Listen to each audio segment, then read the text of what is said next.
اب تصوف جو ہے آپ اختلاف ضرور کیجیے گا، میں یعنی کوئی عقل کل نہیں ہوں، جو میں سمجھتا ہوں میں آپ کے سامنے بیان کر دوں گا کہ تصوف جو ہے وہ نہ تو مذہب ہے نہ وہ فرقہ ہے، وہ زندگی گزارنے کا ایک فن یا ایک طریقہ ہے۔ جب ہم انسانوں کے پاس بہت سے امکانات ہوتے ہیں، تو میں عرض کر رہا تھا کہ یعنی یہ نہ مذہب ہے نہ فرقہ ہے، کیونکہ یہ ہر مذہب میں ہے، یہ زندگی گزارنے کا ایک طریقہ ہے کہ جب ہم انسانوں کے پاس جہاں سے ہم نے تھوڑا سا آیا تھا مسئلہ کہ بہت سے طریقے ہیں زندگی گزارنے کے، بسر کرنے کے، اس پہ ایک طریقہ یہ بھی ہے۔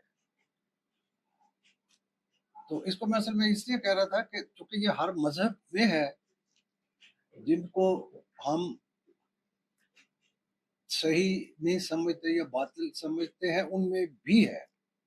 اگر کسی کو دلچسپی ہوگی تو مجھے بتائیے گا، ایک آدھ مثال بھی میں دے دوں گا اس وقت۔ تو اب یہ ہوا کہ اسلام میں جو تصوف ہے وہ اس پہ ایک سے زائد رائے ہے۔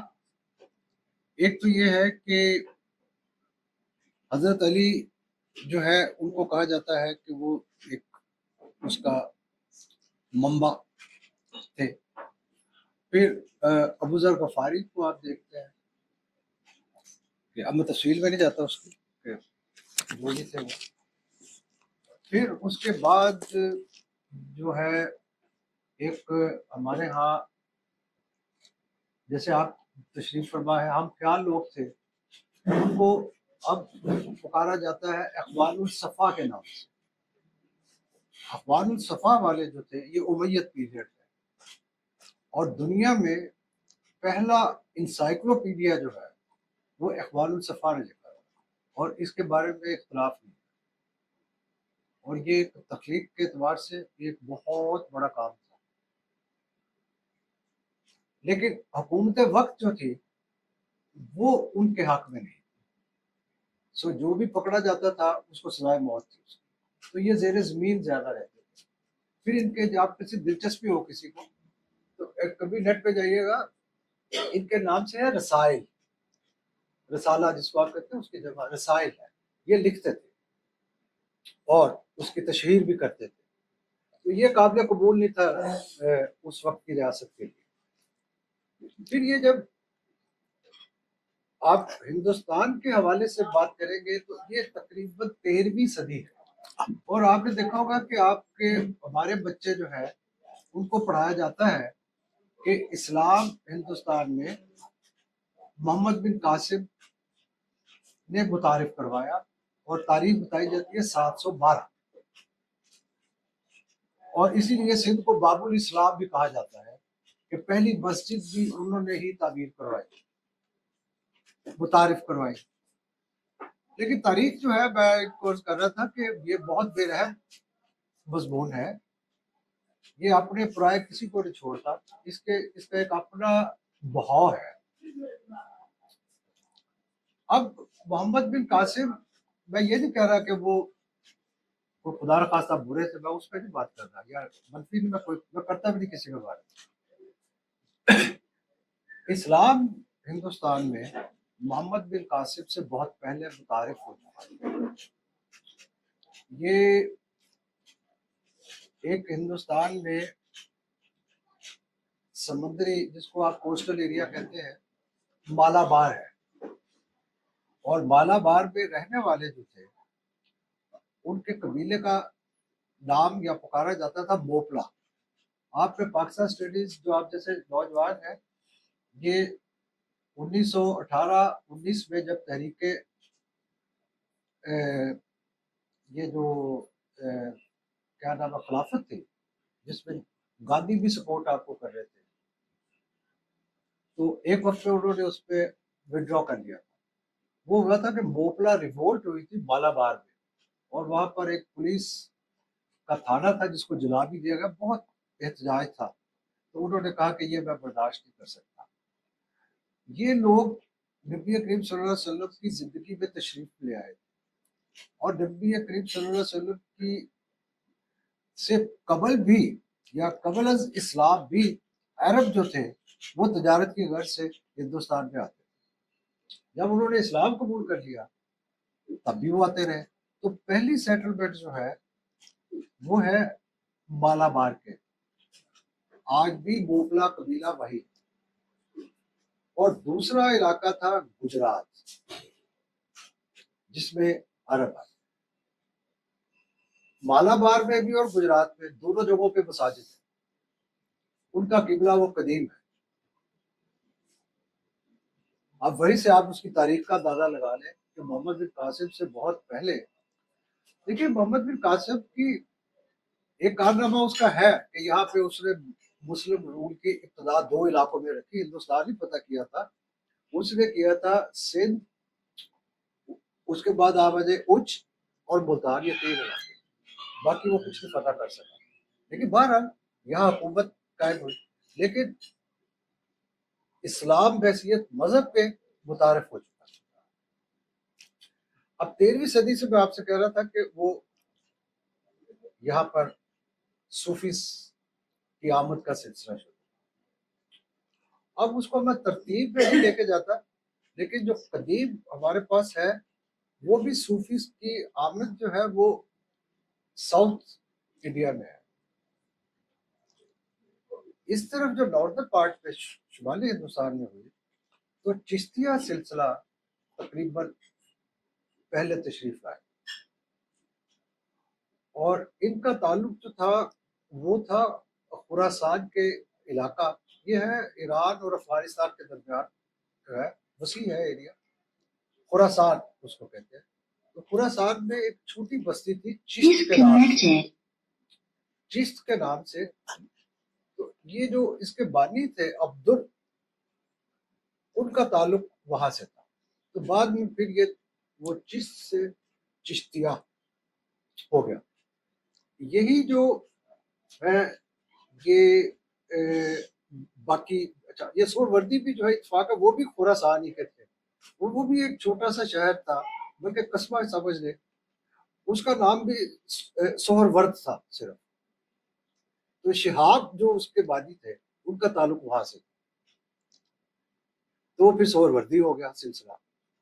قادریہ جو ہے یہ تو آپ مصر سے شیخ عبد القادر جیلانی کے نام سے ہے. تو وہ یہ آپ سمجھ لیں یہ 3 سلسلے ہیں. چوتھا یہ میں جو ہے نا جو مین سٹریم ہے وہ ان کی بات کر رہا ہوں. ٹوٹل تو نمبر شاید ہم کاؤنٹ بھی نہ کر سکتے، یہ 22 سے بھی زیادہ ہے. پھر ڈبل نسبت بھی ہے. تو چوتھا جو ہے وہ نقش بندیہ ہے. اب نقش بندیہ اس لیے ہے کہ اس کی جو بانی تھے وہ پیشے کے اعتبار سے نقش بند تھے. جو یہ نقشے بناتے ہیں کپڑوں پہ کڑھائی کرنے سے پہلے، ٹھپا جن پنجابی کرنے ایسے، یا انگریزی میں بلاک پرنٹر کہتے ہیں، وہ ان کا پیشہ. تو نقش بندی جو ہے وہ یا نقش بند وہ اس نسبت سے ہے. لیکن ان کی آمد تو صوفیز آتے رہے، لیکن باقاعدہ جو ان کا ہے وہ 1600 عیسوی کے قریب ہے. یہ تقریباً آپ سمجھ لیں کہ اکبر کا دور ہے، مغل. اس سے پہلے 320 سال کا سلاطین دہلی کا بھی دور ہے. اب جب یہ تشریف لائے تو یہ جتنے بھی مطلب آپ سمجھ لیں سلسلے ہیں، یہ یہاں کی مادری زبانیں نہیں جانتے، بلکہ ان صوفیہ کی جو مادری زبانیں تھیں یا وہ عربی تھی یا وہ فارسی تھی، یا ہو سکتا ہے ایک آدھ کوئی ہو کہ جن کو کچھ تھوڑا آئیڈیا بھی ہو. تو جب آپ نے لوگوں سے گفتگو کرنی ہے تو آپ ان کا یقین تھا کہ ان کی زبان میں کرنی چاہیے. تو شروع میں ان صوفیہ نے، میں نقش بندیہ نہیں سلسلہ کر رہا، وہ آگے ہے ذرا، وہ ان کا تو ویسے بھی فارسی زبان تھی. تو انہوں نے کیا کیا کہ پہلے تو یہاں کی مقامی زبانیں سیکھی. ایک میں سمپل مثال دیتا ہوں کہ جب آپ چشتیہ کہتے ہیں تو یہ صرف اجمیر شریف کے گرد نہیں تھے، یہ ساری جگہوں پہ پھیلے ہوئے. جیسے بھی آپ دیکھیں گے کہ چشتیہ سلسلے کی نسبت جو ہے وہ سندھ میں بھی ہے، وہ خیبر پختونخوا میں بھی ہے، وہ بلوچستان میں بھی ہے۔ یعنی اگر ایک صوفی تشریف یہاں لے کے آئے اور دوسرے وہاں گئے تو انہوں نے وہاں کی مقامی زبان سیکھی، تو پھر اپنا پیغام جو ہے وہ اس پہ لوگوں تک پہنچایا۔ اس لیے جب آپ لٹریچر کی جا کبھی دیکھیے گا کسی نیٹ پہ بھی کہ ان صوفیوں کا بارے میں اعتراف ہے کہ جو مقامی زبانوں کے فروغ میں ان کا بہت اہم کردار ہے، وہ زبانوں کو فروغ حاصل۔ اس میں آپ دیکھیں آپ کے پاس شاعری کا ایک ذخیرہ ہے جو ان کے اپنے کلام تھے، اور کسی نے بھی اس کو فارسی استعمال ہوا کہیں کہیں، لیکن زیادہ تر انہوں نے مقامی زبانوں میں شاعری کی۔ آپ کی جتنی لو سٹوریز ہے وہ ساری کی ساری مقامی زبانوں میں، تو اس لیے ایک تو ان کے یہ مقصد تھا۔ پھر جب یہاں پہ آئے تو یہ سلسلے جو پہلے میں نے 3 نام لیے، چشتیہ، سہروردیہ اور قادریہ، یہ جو تصوف ہے اس پہ مختلف یعنی تصورات یا خیالات بھی ہے یا یقین بھی ہے۔ اس میں 2 اصل میں بڑے سمجھ لیں کہ رائے ہے۔ اس میں ایک ہے وحدت الوجود سکول کہتے ہیں، آپ جانتے ہوں گے، اور ایک وحدت الشہود۔